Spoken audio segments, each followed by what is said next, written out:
catchphrase you're hearing more frequently in the cybersecurity community. And what it refers to is a sort of small-scale hack or information operation that it's not that significant on its own, but it can get exaggerated and amplified when government officials and the media start talking about it, and then it takes off on social media.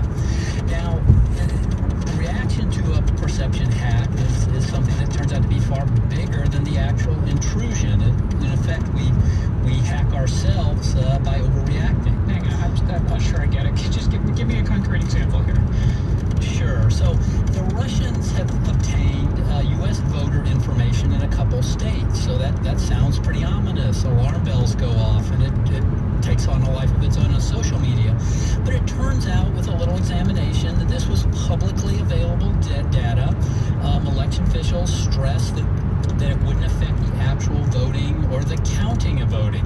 So these kinds of episodes do require government officials and the media to provide some perspective and context to explain what's happening, but not to overreact. A timing question for you, Greg, which is this. We're seeing reports of record early turnout. With so many Americans having already voted, is there much left to influence in this election?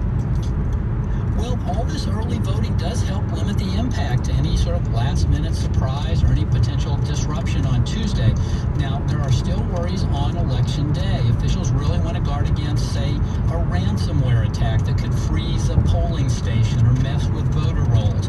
Now, anything like this, even if it does happen, would probably be very isolated, but it could certainly create an impression of a much broader threat.